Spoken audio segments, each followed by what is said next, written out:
Welcome, good evening, little evolution bunnies. Welcome to Dialar's Twi'lek Tactics. In this video, we're going to be doing an official Anpu how to build and character deep dive because I've gone over his kits already. I've showed you the video of all of my testing, which that video was posted just prior to this one. So if you go to my channel, you can find it. If you want extensive testing footage in all game modes with Anpu, in this video, we're just going to go over how to build him, and then I'm going to show you something special at the end for PvP.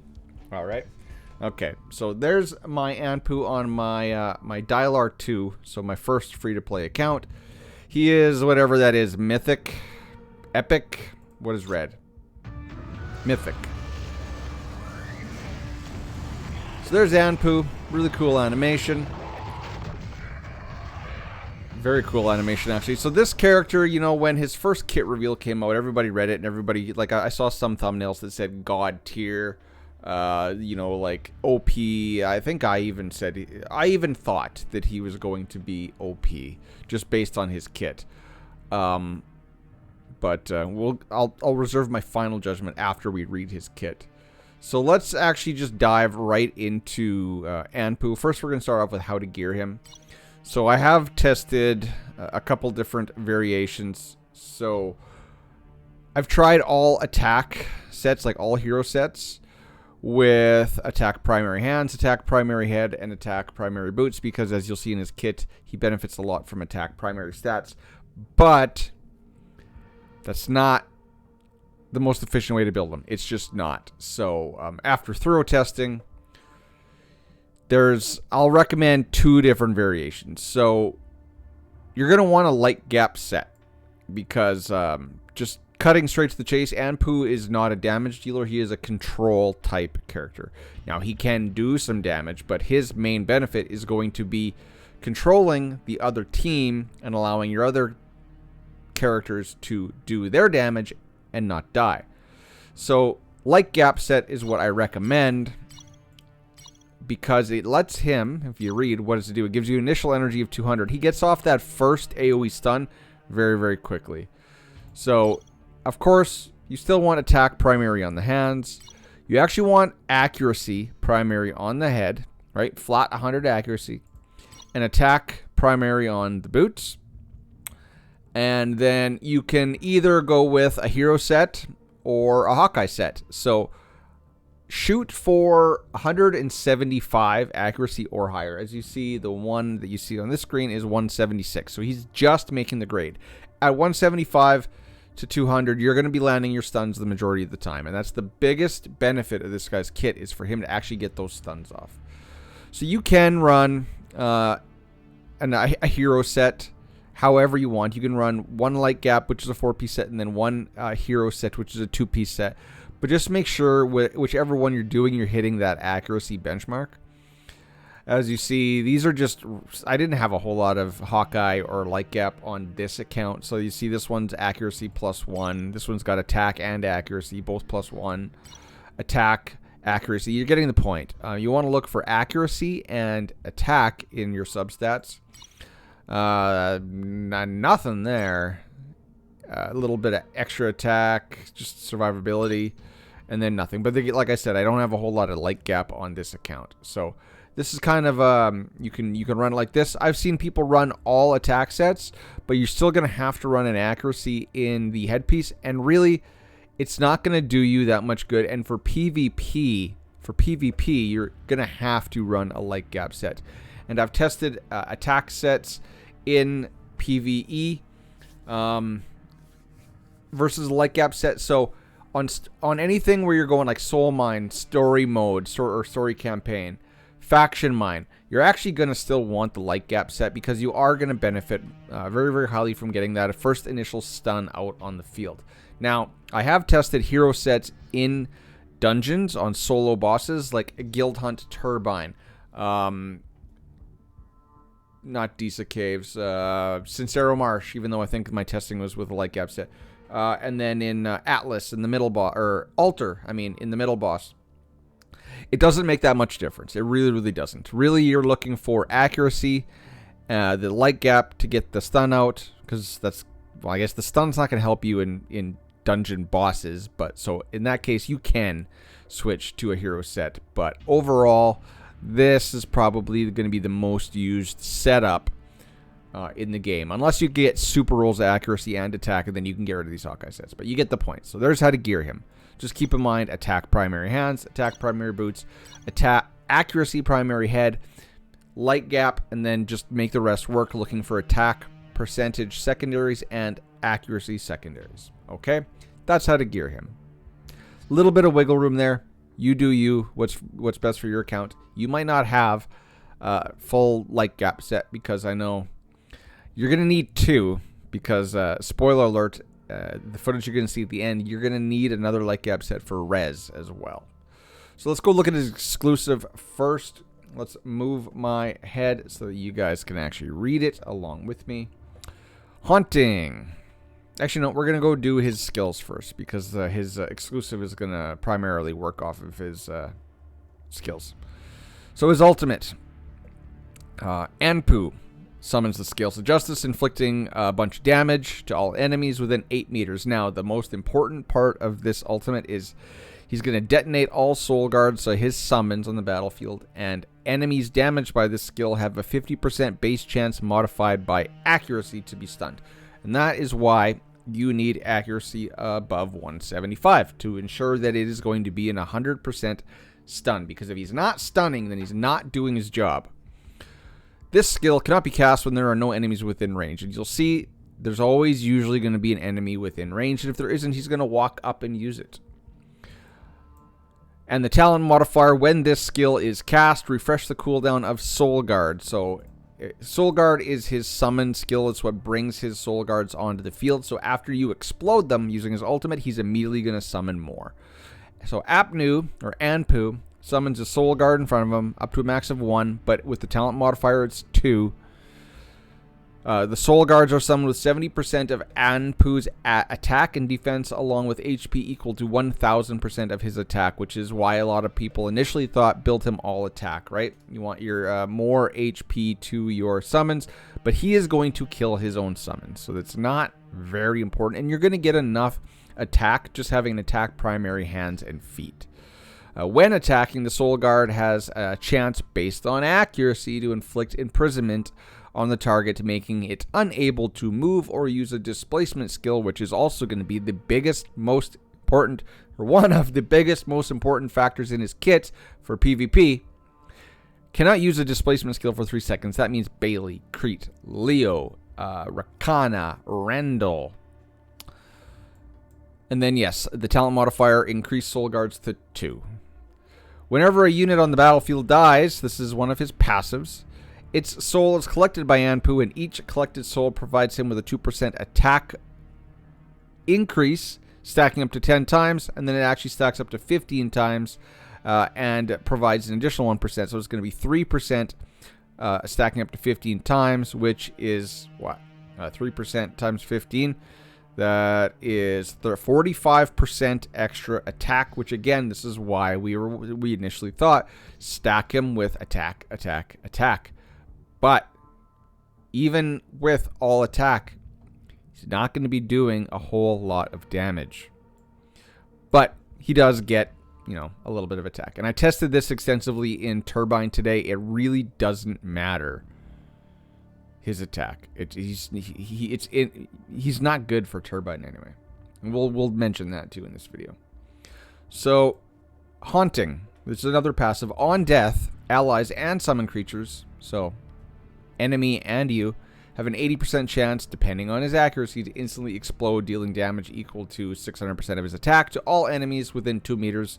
That seems small, but remember, it's your Soul Guards and all the summons and that are going to be dying. They're going to take out somebody. And within 2 meters, and reduce enemy energy regeneration by 15% for 5 seconds. With a maximum of 5 stacks, this damage is inflicted instantly, cannot be stopped. So when a summon or a person dies, they're going to explode. The talent modifier reads Corpse Explosion is 50% more damage to enemies with a shield. Again, that means Bailey, Leo, anybody if they're running the Hagridon commander is going to get a shield. If they explode with someone next to a shield, they're going to take more damage. And actually, you'll see in the PvP footage that this actually does a significant amount of damage to Leo. So now let's look at his exclusive now that we've read his kit. So Haunting Enhanced, which is his final passive. Enemies affected by corpse explosion have a base chance of 60%, again modified by his accuracy, to receive Curse, another debuff, which increases the damage they receive. Shouldn't be reduce the damage they receive from subsequent corpse explosions by 15%, stacking up to 5 times. No time limit, which means they're going to just keep on, well, up to 5 times. What? That's 15, 30, 45, 60, 75% more damage from corpse explosions as the fight goes on. So that is just his unlock. It's very, very good. The 10, the exclusive 10, is his ultimate enhanced. It inflicts additional soul shocks, depending, which I'm assuming means an explosion, depending on the number of collected souls. So the closest to the 2 closest enemies within 8 meters, inflicting 120% of attack. Enemies impacted by this skill are knocked back to a distance of 8 meters. Now that is very, very important. At minimum on this guy, on Anpu, you're going to need him at exclusive 20 at minimum, because this knockback is actually very important to his kit. It has come in clutch, in story campaign, in PvP, etc., etc. You want a minimum 20 immortal if you want to get the full use out of this bad boy. Actually, what? That was probably his 10. Oh yeah, this whole thing was his unlock. Oh no, the ultimate enhanced was his 10. So, sorry. His 20, soul collection enhanced. Every time a soul is collected, he'll recover 5% health and energy. Again, that is very, very important, because his number 1 tool is his AoE on his ultimate, or his AoE stun on his ultimate. And you want him to gain energy back as quickly as possible, so he can just go over and over and over and over again to keep the enemy team locked down. So again, I stand by my initials, or my previous statement, saying a minimum has to be exclusive 20. Now, if you got a crap ton of red runes sticking around, and I don't think that this guy is high up on the priority list for red runes, but if you do have 300 red runes lying around, the 30 reads Haunting Enhanced, which is his last passive. When an allied unit is killed or disappears, allied unit that time, which means summons disappear, they have a 15% base chance, again, modified by accuracy, to generate an additional corpse explosions. They're going to explode again. And remember, corpse explosion does all sorts of bad things. It inflicts curse, right? It's a chance on a chance. So there's a chance to do corpse explosion, then there's a chance to inflict curse. Right? I think that's right. Oh no, 60% chance to receive curse. So they're just going to explode. So his whole kit that we've read through and his exclusive revolves around accuracy. Now, I think everyone, like we said, or I said, everyone initially built him for attack, and you can, but that's not his primary purpose, which is why I recommend the light gap gear with the Hawkeye set, right?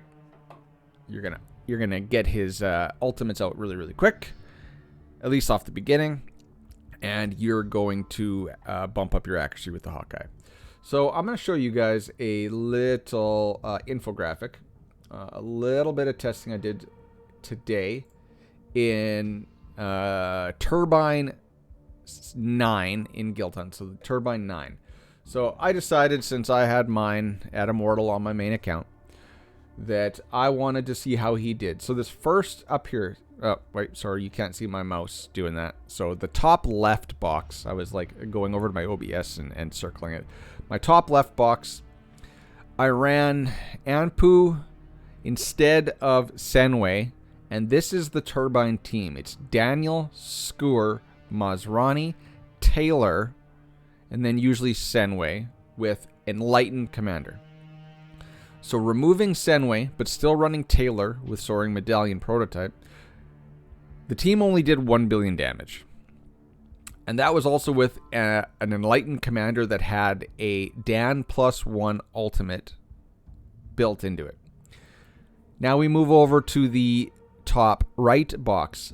1.3 1.3 billion damage. This was the typical team. This is the optimized team for running in Turbine, at least at the higher stages. Lower stages, you don't need Maserati. But in the higher stages, it's Maserati, Senway, Taylor, Skewer, Daniel with Enlighten. And again, that is with the Enlighten commander that gives Daniel +1 on his ultimate. All right, so now I'm like, okay, what else can we try? So the bottom left-hand box is again running Enlighten commander, but now we're running a +2 ultimate Senway and a +2 ultimate Skewer commander. And we are not running Taylor. We've removed Taylor, so we're running Enlighten, and we're running the dominant nucleus, which is the summoner prototype. So we're running full summon team, and this team did 1.1 billion. So almost up to that 1.3, but a little bit shy. It was just not as good. And you guys can zoom in and see the damage numbers. But obviously Taylor buffs Dan. So you see Dan in the bottom left-hand block was doing 485 damage, whereas he was doing 611 million damage in the top right block. And then what did we do? Then I tried one more fight because I had 4 attempts. The bottom right-hand box is the same team as the top right-hand box, but I am running the Enlightened Commander that has Senway +2 ultimate and Skewer +2 ultimate. So obviously even that 1 ultimate to Dan better, right? So 1.3 billion. So the bottom line is that Anpu, although close, doesn't supercharge this team. As you see up top, I tried it without Senway. The top left tried it without Senway, with Taylor, and the very bottom all with Senway, no Taylor, which was a little bit better, but still. So if you guys want to copy these team variations, go ahead. But just know that the top right-hand box is the most efficient and is capable of the highest damage. All right, so I wanted to show you guys that just to show you my testing in Guild Hunt. Now I want to show you something special. So this came up in another video by another content creator. It is the first, I want to show you my footage for my PvP footage that I did using Gameplay Horizons video. So if you guys haven't seen it, Gameplay Horizons, so the credit goes to him, came up with this team comp for Arena. So this, as you see, this is solo Arena, not Galactic Arena.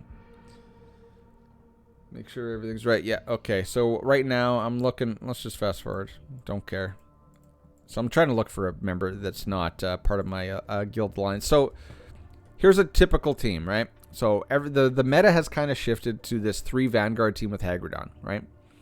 So this one even has Bailey, because this Bailey gives you the best chance to counter this team. Now, caveat, keep in mind, look at, they're 219, I'm 233. But I am running Oisa, no healer. So no Leo, no healer. Anpu is in the back. Now, to make this work, you have to, this is very, very important, with a Bailey, Bailey's going to port to the back and he's going to attack the character with the lowest HP. So you have to make sure that Rez has lower HP than your Anpu. Otherwise, he's just going to kill your Anpu. So, what? Yeah, this is, like I said, when I say an ultimate 2 Senway and ultimate 2 Skewer, that's the commander that I was running in some of those tests for Guild Hunt. So this isn't going to be a pretty fight, but it does work. So if you are an Oisa simp, you're going to love this. And it's very, very dirty, this comp. And you can run Oak as well, because Oak is another stunning tank. But you see Oisa did a little bit of stunning, but not a whole bunch. You see Anpu got off his ultimate already, and then Rez is going to come and supercharge him. He's just going to ultimate. Right? The premise of this team comp is to basically control the team and kill them before they kill you, since you don't have a healer. And look, it gets down. There's Leo. You see he's got half health, but those corpse explosions, by that time, it just killed him outright. It just blew him up. And now, obviously, you know, Rez and Anpu versus Maserati, you know how that's going to go. So this fight, it does work, but you have to kind of be equivalent. As you see there, I punched down, which isn't ideal. So keep that fight as in mind. Just caveat it with the fact that it was an underpowered team compared to me. Now, I saw another video today by another member of the official content creator program who highlighted a different comp, and this one works much better. And I think I ran through what, 8-10 tests, and this one actually got sound. So pause. Leo, first of all, Hagridon Commander, Pain Rune, Prism Amulet, which is kind of necessary. Unfortunately, remember, this is the top of Arena, even though these guys are, again, it's a little bit of a punch down. And was this Flashpoint? So I'm running Hagridon, Leo, and I'm running a healer, Mazrani. But then it's, again, Daniel, Anpu, and Rez. So, but this is a stacked team. This is a stacked team that I'm fighting against. That's a little loud. Let's turn that down so you can hear my voice. So watch this. So Bailey's back here, and boom. Where is Bailey? Where did it shove Bailey? Bailey actually ported away. He took so much damage. Ported away to the edge of the battlefield, which is called, I can't remember. It's in his assassination. And boom, Anpu goes again. I intentionally left the damage meter off so you guys could see what's going on. But just know that Anpu's not doing a whole bunch of damage. Like, look at these attacks. It's like 160. This one's close to 1,000,000, 315. But poor old Randall back here in the back.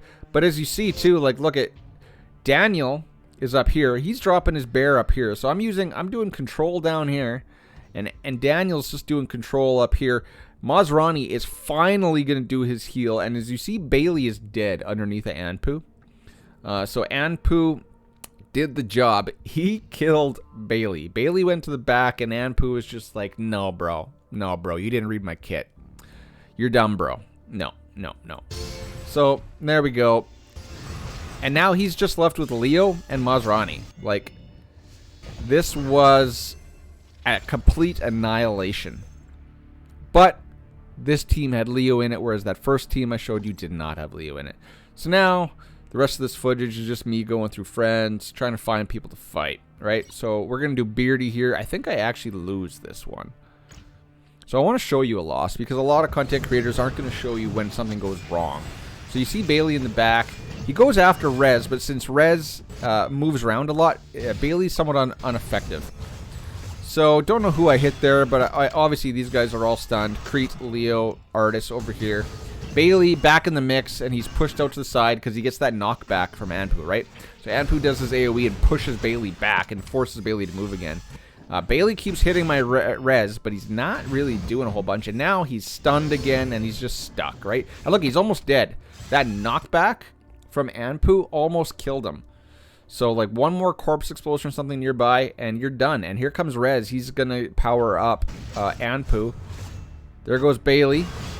Where'd he go? He's right there. Now, Bailey's going to die. And he's dead. Bailey's dead. But, caveat, while all this was going around at the back, his Leo up top here was just wrecking my face. So now my Leo's dead, and this is a loss. So let's fast forward. Who are we going to go to now? That was Beardy that we did the loss to. And now I'm looking for high. Oh, Rampage Bunny. Now, here's a good test. 2.3 million damage. Basically, that's coming because my res is not immortal. But also keep in mind, his character's a level 219. But it is 2 healers, Bailey, Leo, and Crete. But he was also running Gautier Commander. So there's Bailey again at the back doing his thing. He's just going to get... He did manage to get a stun off, which sucks. My Anpu actually is stunned. So he actually didn't get off his ultimate, which Rez would have followed up and powered him up. He would have got his ultimate off again. But let's see how this goes. So there's Mazrani heal. My whole team's nice and healthy. His Leo is coming in for the swing, but then Anpu's going to be sitting here. He's just going to go, no. But Leo just seemed to shrug that off because he was actually in his ultimate before I got off Ebb. And keep in mind, Leo cannot be CC'd while he's in his ultimate. So there he is. He's knocked back and stunned. Now he's got corpses all over him. And remember, every time a corpse dies on him, he's going to be taking increased damage from corpse explosions. And that just killed him. That just kills his Leo outright. So, you know, someone commented in my last video with all my testing saying that it was clickbait that Anpu doesn't beat Leo, but his kit was built to handle Leo. It was him and Bailey. You can't deny that it was. You just saw it in that footage. He just handled Bailey and Leo by himself. He locked him down and killed him while my Leo went up here and kept the rest of the team busy. So this, I didn't catch what this team was for power. 2.3. Again, 222, 215. This is not a good team because it's got Emma and Taylor. Like, he's running Hunters. Sorry, bud, but this is just going to be a freaking like a cakewalk. So let's just watch Anpu. So there he goes. Boom. Crete and Leo are stunned and knocked aside. He just did it again. Stunned him again. Heal up. There goes Leo is dead.